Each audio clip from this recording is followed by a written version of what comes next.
Parte 2.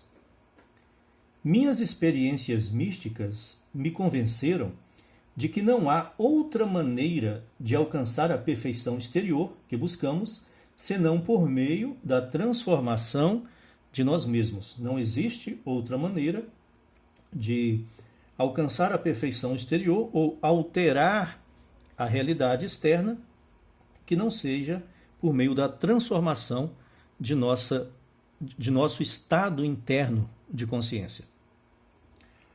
Assim que conseguimos nos transformar, o mundo se dissolve magicamente diante de nossos olhos e se reorganiza em harmonia com aquilo que a nossa transformação afirma. Assim que conseguimos alterar o estado interno, o estado de consciência interno, a realidade externa se dissolve. Não de forma imediata, como já aprendemos, mas com o tempo se dissolve e é substituída por uma nova projeção de realidade.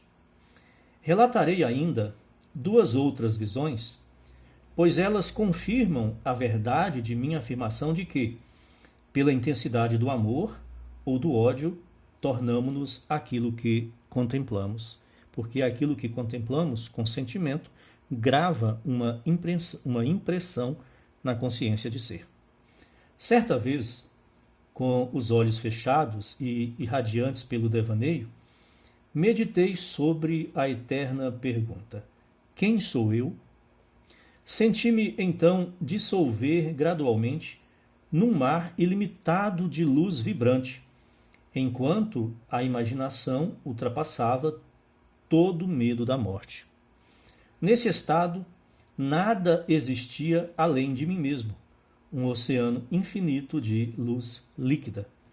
Nunca me senti tão intimamente unido ao ser. Em várias ocasiões, Neville Goddard descreve a consciência, que é a substância da qual todas as coisas são feitas, como uma luz líquida dourada que preenche todo o espaço. Quanto tempo essa experiência durou, não sei dizer. Meu retorno à Terra, porém, foi acompanhado por uma clara sensação de que eu me cristalizava novamente em forma humana. Quando entrou nesse estado de união com a consciência, é como se o corpo físico se dissolvesse, mas quando ele retornou, é como se a substância se cristalizasse, se solidificasse e criasse novamente o corpo físico. Não que isso tenha acontecido literalmente, mas é a forma como você percebe o seu próprio estado quando você tem uma experiência desse tipo. Em outra ocasião, deitado em minha cama, com os olhos fechados, como em sono, pus-me a meditar sobre o mistério de Buda. Pouco a pouco, as cavernas escuras do meu cérebro começaram a se iluminar.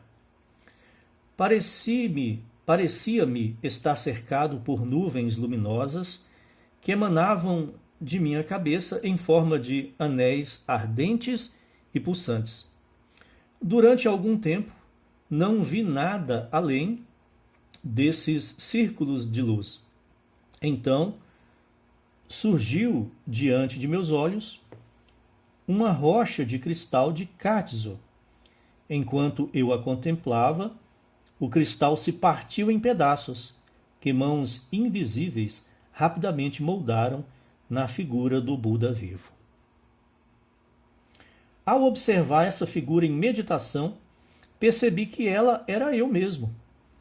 Eu era o Buda vivo que contemplava.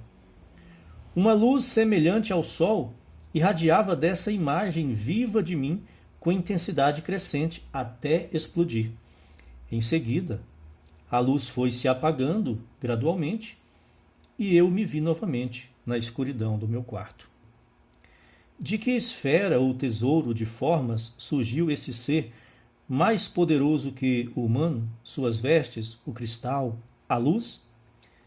Se eu vi, ouvi e me movi no mundo de seres reais, quando me parecia caminhar pela noite, quando os cegos, os aleijados e os paralíticos eram transformados em harmonia com a minha natureza interior, sem necessidade de fazer nada e nem de se esforçar, então estou justificado em supor que possuo um corpo mais sutil que o físico, um corpo que pode ser separado do corpo material e utilizado em outras esferas.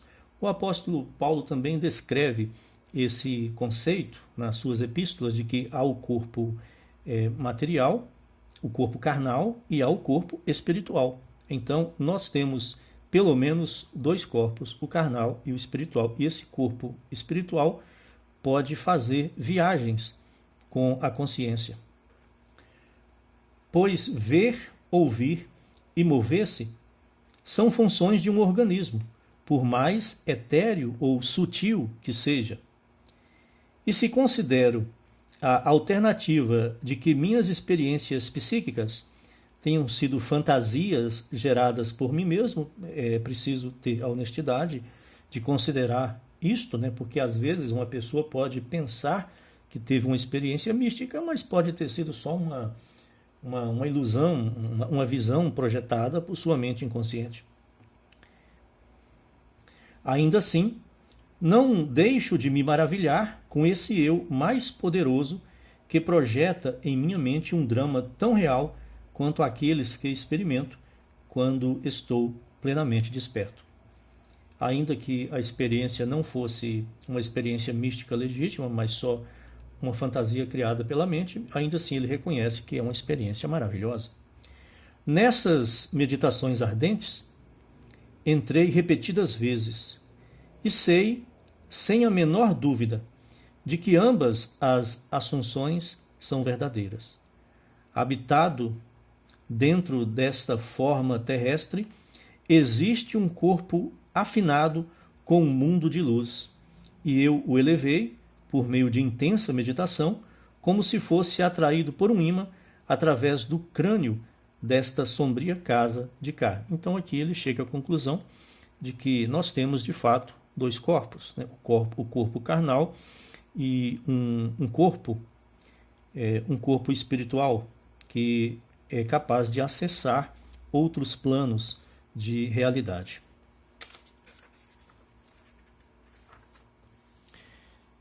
A leitura continua no próximo vídeo. Obrigado pela presença.